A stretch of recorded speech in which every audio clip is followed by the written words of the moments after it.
Let's welcome back to the show Senator Marsha Blackburn. Senator, it's a pleasure having you on. You're on Senate Armed Services. You led the charge to get rid of the vaccine mandate for the military. Both Democrats and Republicans doing this.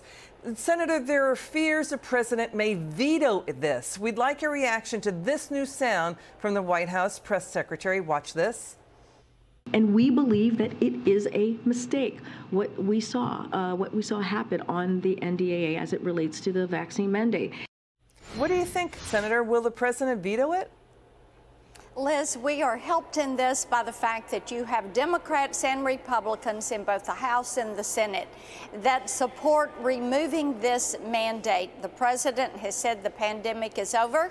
We know that if you get the COVID shot, it does not keep you from getting COVID. We also know that our military is not reaching their retention goals, their recruiting goals. And we have seen 3,300 Marines, 1,800 from the Army, 1,800 from the Navy, 900 from the Air Force that have already been removed. The Army alone is 15,000 troops short for this year. Next year, they're going to be an additional 21,000 troops short. So it is vitally important that we remove this and that we put the military focus on readiness and making certain that we are there to protect this country against what I call the new axis of evil: Russia, China, Iran, North Korea.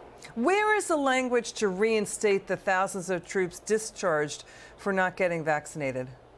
And that is something we will have to take up once the mandate is rescinded. DOD is going to have 30 days from the time this becomes law to rescind that mandate. Then we can move on to next steps. You know, Governor Youngkin of Virginia, he's getting rid of the COVID pandemic shutdown fines. He's even refunding them. Senator, we have to move on to this. There's this new peer-reviewed study out of Germany. This is shocking. German researchers discovered after these scientists did their own personal autopsies of 5 otherwise healthy people. They found that these healthy people died from myocarditis from the COVID-19 vaccine, and that is why Germany recommends against using the Moderna vaccine in anybody under age 30. And the more we learn about the COVID vaccines, the more we learn about lockdowns and mandates, the more people are asking questions, whether it is the vaccine and the uptick in the rate of myocarditis in young men, concerns about other comorbidities in people that have had COVID, had very difficult cases, sometimes lost their lives. What people want to know is exactly what happened, where did this come from, what was the process around the vaccines making their way to the marketplace.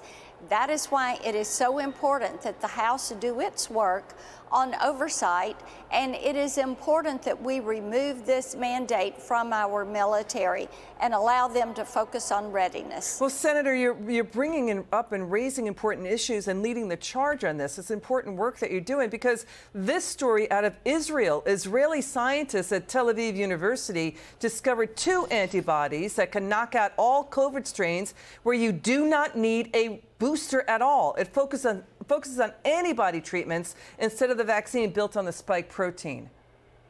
Yes, and one of the things that has been perplexing to many of the viral researchers that I have spoken with is the mutations in the virus and the way you have different strains of COVID, and how you have individuals that have been double vaxxed, they have been double boosted, and they are still contracting COVID.